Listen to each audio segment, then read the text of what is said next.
네, 이번 시간은 우선은 내년도 트렌드에 관해서 알아보는 두 번째 시간이 되었죠.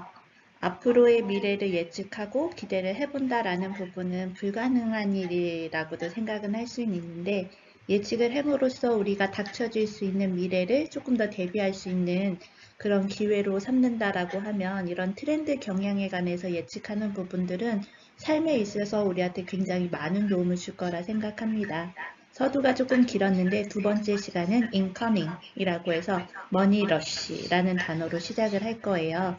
지난주에 중간고사 보느라고 조금 어려우셨을 텐데 지난주에 설명드렸던 키워드 몇 가지에 관해서 먼저 정리해드리고 두 번째 시간 incoming에 관한 수업을 진행을 해보도록 하겠습니다.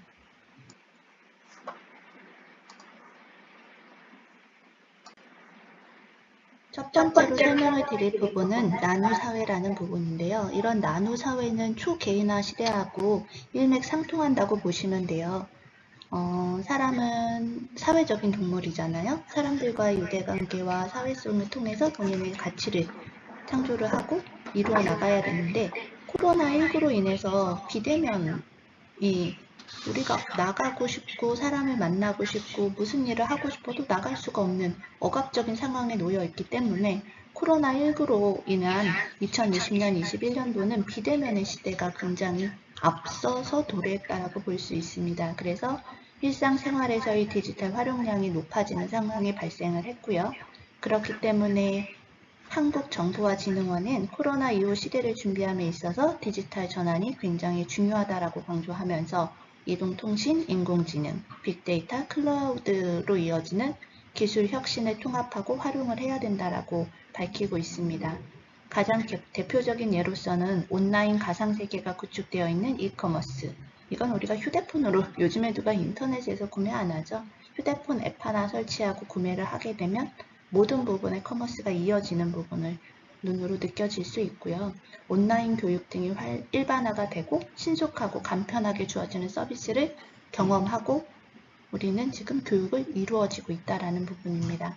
온라인화가 진행될수록 획일화되고 보편적인 서비스보다는 개개인의 취향과 선호에 따른 각기 다르게 제공되는 맞춤형 서비스에 관한 소비자들의 욕구도 커졌는데요. 비대면, 뉴노멀 시대에 맞춘 개인화 전략은 중요한 키워드로 등장하게 된 이유이기도 합니다. 이렇게 얘기하면서 그러면 초개인화로 된 사회 때문에 발생됐던 나노사회, 스마트폰 알고리즘 기술 만능주의로 인해서 개인은 더욱 고립되어지는 경향이 있다고 설명하면서요. 나노사회의 변화로 완화하기 위해서는 기술 만능주의에서 벗어나 타인에 대한 공감 능력을 키울 필요도 있다라고 이야기합니다. 특별히 나노사회가 된다는 것은 우리 사회가 하나의 공통체적인 유대를 이루지 못하고 개개인, 나노 단위로 조각난다는 의미라는 이야기인데요. 이런 부분은 모든 트렌드의 근원적인 원인이 될 수 있기 때문에 우리가 조금 면밀히 살펴봐야 될 키워드라고 가장 중요하게 설명을 하고 있습니다.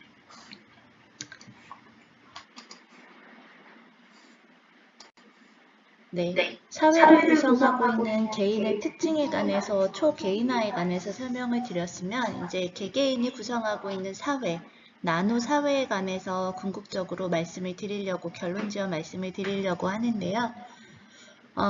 이렇듯 공동체가 개인으로 조각조각 부서지는 모래알처럼 흩어지고 모였다라고 해서 모래알이라고 말씀을 드리는데요.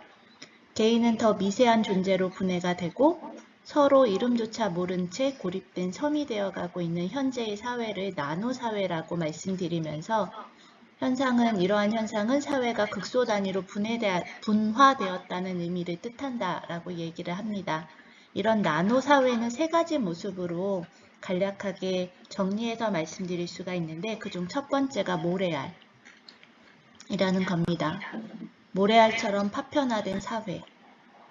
초연결 사회를 살아가는 현대의 사람들이 모래알처럼 흩어지고 있는 현상을 생활의 기본 단위인 가족 구성에서 먼저 확인할 수 있습니다. 그래서 통계청이 발표한 2020년 1인 가구의 수는 664만 명 이상이 되고 있고요. 전체 가구의 한 31.7%, 32% 정도를 차지하고 있다고 하는데요. 가족 공동체가 지닌 결속력이 약해지고 가정이 수행했던 역할은 외주화가 되면서 구성원 각자가 홀로 살아가는 개체가 되었다고 합니다. 그래서 오손도손 함께 밥을 먹던 집밥의 자리는 편의점 음식이나 간편식으로 대체가 되었고요. 집안의 대소사는 물론이고 사소한 집안일까지 스마트폰으로 간단히 해결해주는 사회에 살고 있습니다. 작은 사회인 가족 공동체가 흩어지면서 개인화 현상은 훨씬 더 심화되고 있는데요. 학교나 수업도 다 마찬가지죠. 대외 활동에 큰 축을 이루고 있는 대학 생활의 경우도 코로나19가 개인주의 문화의 기폭제가 되었습니다.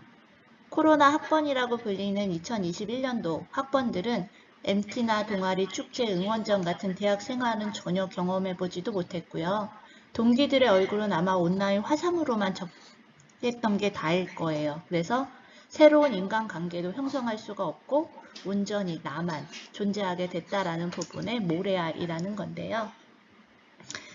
두 번째로는 해시태그예요. 끼리끼리 관계를 맺는다라는 건데요.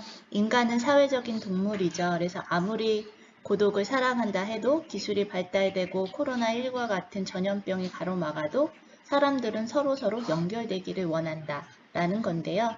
이런 문제는 어떻게 연결하느냐는 거예요. 그래서 사회적 거리두기라는 제약 아래서 사람들은 선택하고 집중하고 관계를 이어나갔습니다.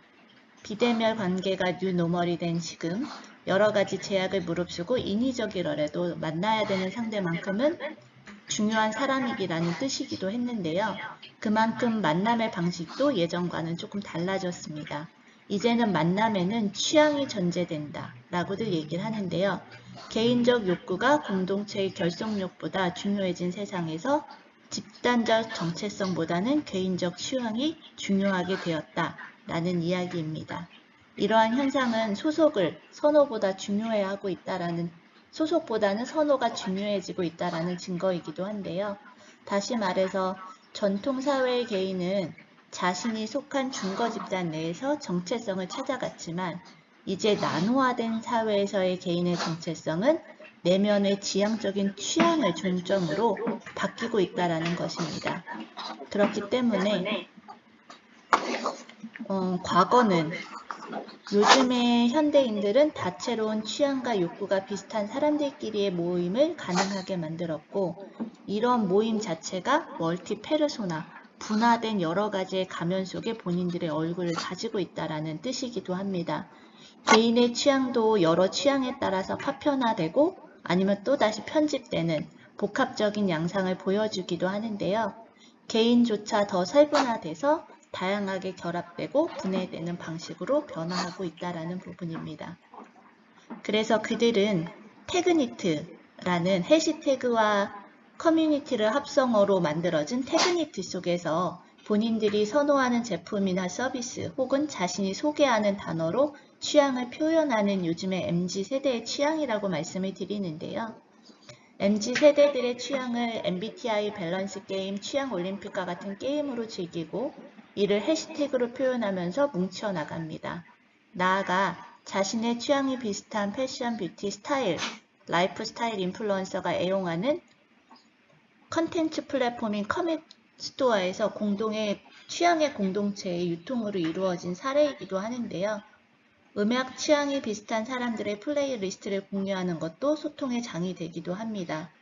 유튜브 채널에서는 때로는 잔잔한 후스처럼 이라는 키워드나 무심코 튼 노래에 퇴근길이 근사해져 버렸다 같은 이름의 플레이리스트는 구독자로 하여금 노래 그 이상을 상상하게 만들기도 하는데요.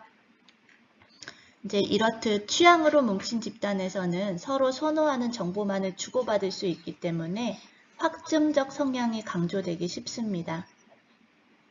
그러니까 내 편끼리만 공명하다. 그래서 반항실이라고 얘기도 하는데 이런 또한 다양한 집단만큼 다양해진 미디어, 유튜브, 페이스북, 트위터 등 막강한 추천 기능을 기반으로 사람들이 선호하는 성향이 반영됨으로써 봐야 되는 이야기가 아닌 보고 싶어 하는 이야기에만 더 집중될 수 있도록 설계가 되고 있다는 건데요. 우리는 여기서 우리에게 전달되던 정보의 방향이 우리가 선택하는 정보의 방향으로만 살아남는 방향 전개가 전환되었다는 부분을 명확히 알고 계셔야 될 것 같습니다. 정보의 선택권을 갖게 된 소비자는 역설적으로 자신과 견해가 같은 사람들만 소통함으로써 반대되는 목소리를 만나지 못하게 된다는 거죠. 그래서 결국 같은 의견의 메아리 속에서 사람들은 자신들의 생각이 옳고 주변 사람들은 다 같은 생각을 하고 있다고 믿게 된다는 건데요. 이를 반향실 또는 에코 체인버 효과라고도 이야기합니다. 에코 체인버 효과는 양자택일의 상황에 놓인 정치 영역에서 더욱 극심하게 일어나는데요. 2022년 대선을 앞두고 유권자들은 지지하는 후보자만을 추종자끼리들만은 소통하고 서로 메아리치면서 점점 더 극단적인 주장을 하게 될 것입니다. 다른 의견을 가진 사람들을 적대 세력으로 보고 일체의 타협을 거부하는 이들은 자신들만의 시엘로에 갇히고 말게 되는 건데요. 정치인들도 유권자들을 사일로에 가둬놓고 득표의 기반으로만 삼고자 하는 유혹에 빠지기 쉽기 때문에 보다 건전한 공동체의 건설을 위해서는 밖에서도 또 안에서도 사일러의 벽을 허물고 나라를 위한 건강한 토론의 공론장에 설 수 있도록 유도해야 됩니다.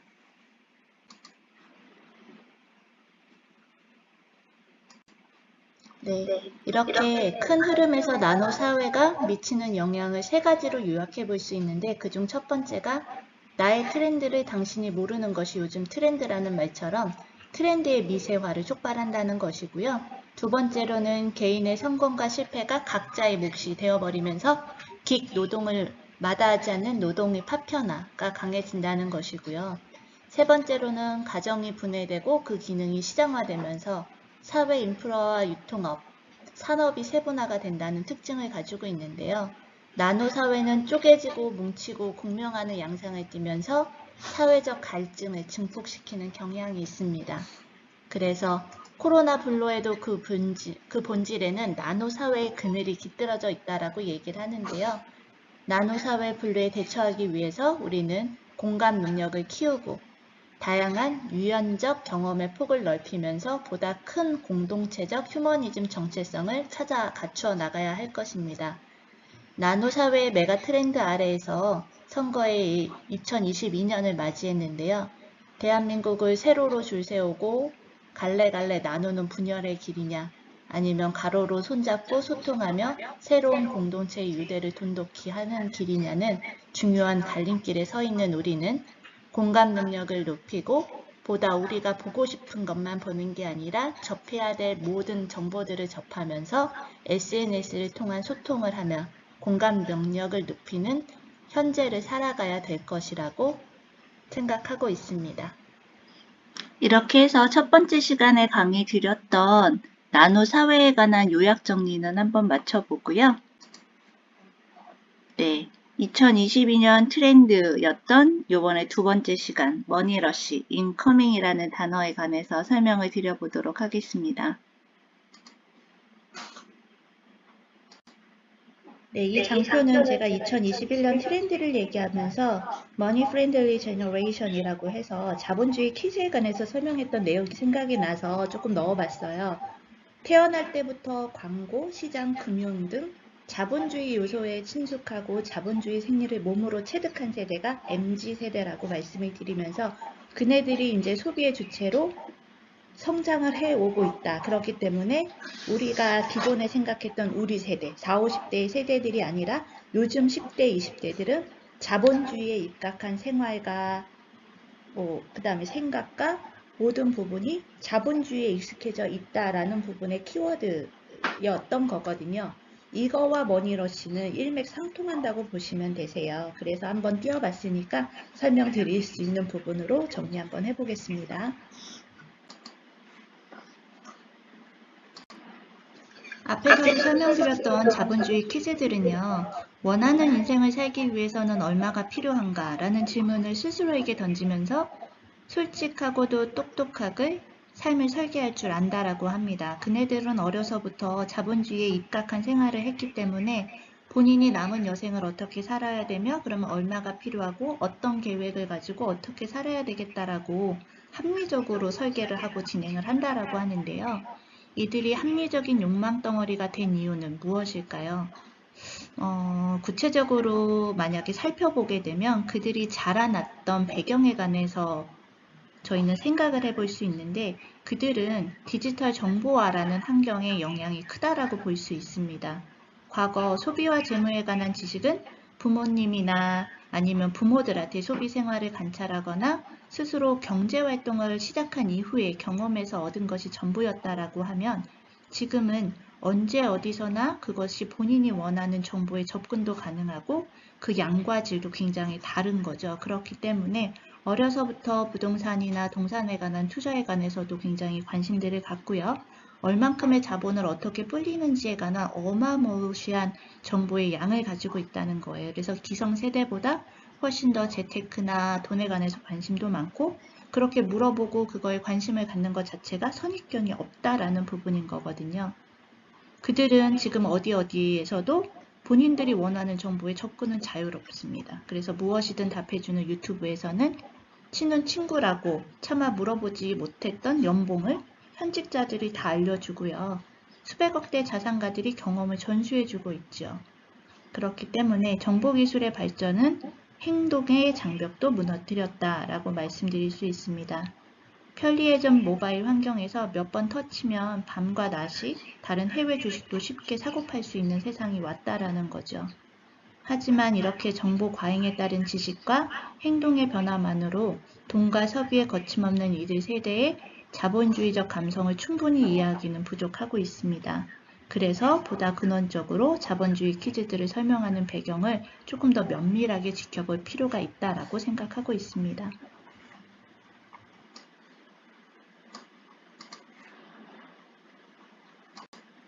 앞에서도 설명드렸던 자본주의 퀴즈들은 현재 불안이 상시화되는 정보 과잉의 상태의 사회에서 살고 있다는 게 백그라운드가 될 수 있는데요.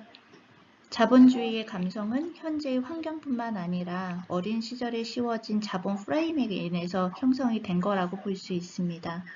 그래서 스스로가 자본이자 자본에 의해서 자라게 된 이들에게 경제적 불안은 자본의 중요성을 더욱 많이 일찍 일깨워줬다라고 밖엔 볼 수가 없는데요. 현재는 이전보다 훨씬 더 불안한 취업난 속에서 불안을 경험하고 있고, 갈수록 고용 안정이 어려워지는 사회 속에서 앞으로의 큰 불안도 안고 살아야 되는 MZ세대라고 생각해 주시면 될 것 같아요. 또한 피부로 느끼는 사회 경제적 격차는 돈에 관한 열망을 부채질하고 있는 거죠. 월급을 모아서 서울에 집을 사려고 하면 군초고왕 때부터 일해야 된다는 우스갯소리가 나올 법한 양극화의 현실이 존재하고 있는 현재입니다. 불안을 내재화한 이들이라고 해서 머릿속에 늘 걱정만으로 가득한 것은 아닌데요. 어떻게 될지 모르는 미래에 대한 불안에는 역설적으로 현재에 집중하도록 만드는 힘을 가지고 있기도 합니다. 그렇기 때문에 이들이 자본을, 훨씬 더 큰 돈, 머니에 관한 관심도가 높아지고 빨리 일찍 돈을 빨리 벌고 싶어하는 욕구가 커졌다라고 우리는 그 배경에 관해서 설명할 수가 있습니다. 이렇듯 자본주의에 입각한 세대들이 돈에 열광을 하고 있다. 그 다음에 돈을 벌려고 엄청난 노력을 하고 있다라는 현실에 관한 부분으로 머니러시를 시작을 했는데요. 네, 우리가 예전에 미국 역사를 배울 때 미국의 서부 시대에서 금강이 발견되자 사람들이 몰려들었던 골드러시를 빗대어서 수입을 다변화하고 극대화하고자 하는 노력을 머니러시라고 여기서는 명칭을 했습니다. 그래서 인커밍, 부가적인 수입에 관해서 이야기를 하는데요. 이렇듯 여러 개의 파이프라인을 꽂은 사람들을 투잡러, 엔잡러, 레버리지를 이용한 투자에도 굉장히 많이 나서고 있습니다. 머니러시 트렌드는 자본주의 사회의 속노란 현상을 나타내는 거라고도 볼 수 있지만, 어떻게 보면 앙터프리너십의 발현이라고 하면서 각자 개인의 성장과 자기 실현을 수단으로 돈벌이에 나선다는 점에서 또 해석을 해볼 수가 있는데요. 우리가 앙터프리너십에 관한 단어가 조금 아직 생소하잖아요. 그래서 간단하게 설명을 드리려고 합니다. 앙터프리너십의 어원은 18세기 경제학자 리샤르 칼티옹, 창업가를 모험적인 경제 활동으로 연관시킨 것이 앙터프리너에 대한 최초의 언급한 것으로 나타나며 앙터프리너십, 이거는 기업가 정신이라고도 얘기를 하는데요. 이 기업가 정신의 핵심적인 개념은 새로운 가치를 창출하려는 동기와 그거를 실천하려고 하는 활동이라고 볼 수가 있다라고 합니다. 그래서 조금 더 쉽게 이야기하자면 앙터프리너십은 기업가 정신 아니면 혹은 창업가 정신이라고 저희들이 이야기를 하는데요.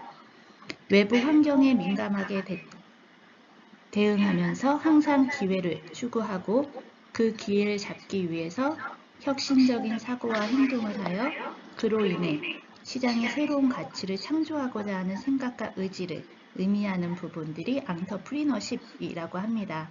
그래서 기업가 정신은 처음에 소규모 사업체를 설계, 출시, 운영하는 과정을 걸쳐서 제품, 프로세스 또는 서비스를 제공하거나 판매하는 새로운 사업을 설계하는 과정이라고 얘기를 하는데요.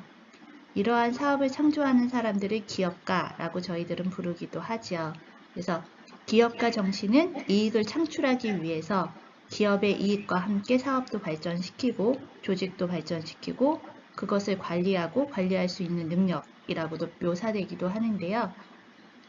기업가 정신의 정의는 사업을 시작하고 진행하는 것에 집중하는데 기업은 초기에 고위험군 사업에 집중하기 때문에 작은 부족이나 경제적인 결정이나 경제적 위기 또는 이 모든 것의 조합으로 기업은 상당 부분 문을 닫아야 하지요. 그래서 2000년대 이후의 기업가 정신은 어떤 개인이 기회를 식별하고 그것을 실행하고 그리고 그것을 이용해서 새로운 상품 또는 서비스를 개발하고 새로운 기업이나 서비스를 창출하는 것이라고 정의가 되고 있습니다. 최근에 발전은 기본적으로 확실하지 않은 기업 경영의 본질을 강조를 합니다. 왜냐하면 그들의 존재는 이윤을 실현하기 전에 그들의 존재를 발견하거나 확인하기 전에는 발견되지 않기 때문이라고 하는데요. 진정한 기회는 실제로 필요한 사업 수완, 재정적 또는 사회적인 자본이 부족한 기업들에게 의해서 실현될 수는 없습니다. 그렇기 때문에 각각 개인들이 본인의 성장과 자기 수련을 위해서 돈벌이에 나서고 그것을 하는 과정을 앙터프리너십이라고 이야기를 하고 있습니다. 이렇게 해서 첫 번째 시간 머니러쉬에 관한 간략한 설명을 드리고요. 이제 두 번째 시간에서는 머니러쉬가 이루어질 수밖에 없는 사회적인 배경, 그 다음에 머니러쉬가 무엇을 의미하는지에 관해서 간략하게 소개를 드리려고 합니다.